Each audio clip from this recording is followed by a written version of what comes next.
Bank का management कर्मी बनकर केसीसी ऋणधारियों का समझौता के तहत राशि लेने के बाद बैंक में जमा नहीं कराने का एक मामला प्रकाश में आया है। नमस्कार, मैं शैलेंद्र सन्नी और आप देख रहे हैं न्यूज़ 7।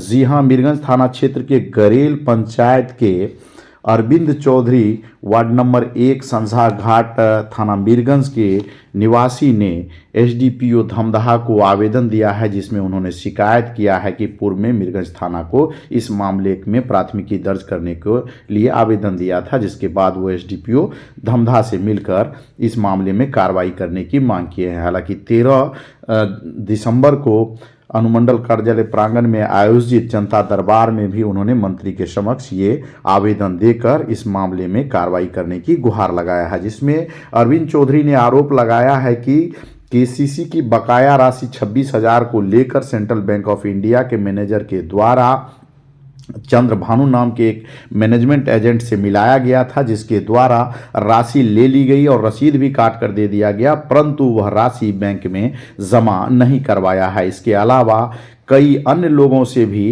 राशि लिया है और उसकी राशि को बैंक में जमा नहीं करवाई। ये लोग उस रसीद के बाद जब बैंक पहुंचकर बैंक में जमा राशि का पता करवाने के लिए गए तो इन लोगों के हाथ पैर के नीचे से जमीन खिसक गया और इन्हें पता चला कि जो राशि इन्होंने उस मैनेजमेंट एजेंट चंद्रभानु को दिया था वह राशि असल में बैंक में जमा नहीं हुआ है। उसके बाद से ना बैंक उस राशि के बारे में स्वीकार कर रहे हैं और ना ही चंद्रभानु इन लोगों के पास आकर के इस बारे में कुछ कह रहे हैं। परेशान एक आधा दर्जन से अधिक लोगों ने, जिसमें अजीत कुमार नाम के, जिनके पिता से भी 14,000 रुपये लिया था, हालांकि रसीद नहीं दिया था, तो कुछ लोगों ने ऑनलाइन ट्रांजैक्शन करके भी उसे राशि जमा करने के लिए दिया है, परंतु बैंक में किसी का राशि जमा नहीं हुआ।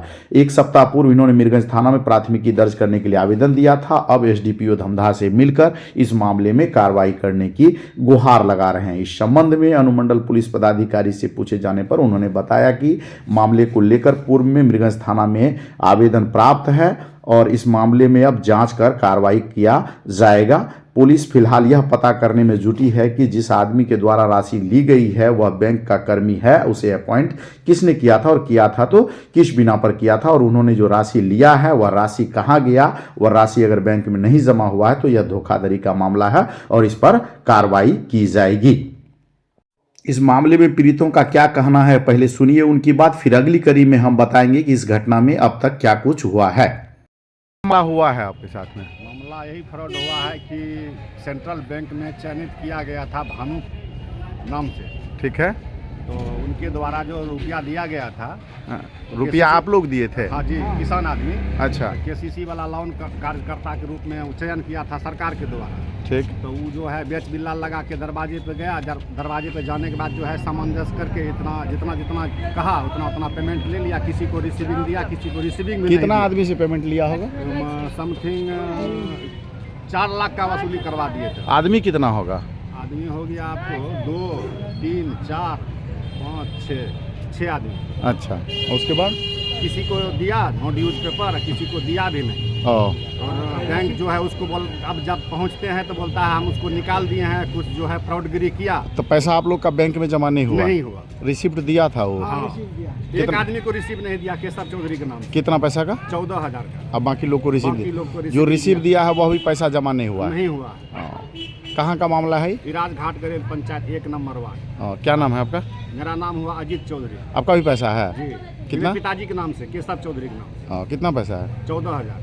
ठीक। रिसीविंग भी नहीं दिया। तो आवेदन आप दिए हैं? जी जी जी। कहाँ पे? एसडीओ साहब के पास, डीएसपी अनुमंडल डीएसपी साहब के पास। अच्छा, थाना भी दे दिए हैं? थाना में दे दिए हैं। ठीक। उसका कोई नंबर ले लिए हैं, कॉन्टैक्ट नंबर, बोले कॉल करेंगे। अभी तक और क्या नाम था उसका एजेंट का? चंद्रभानु। सेंट्रल बैंक के द्वारा था? जी। ठीक।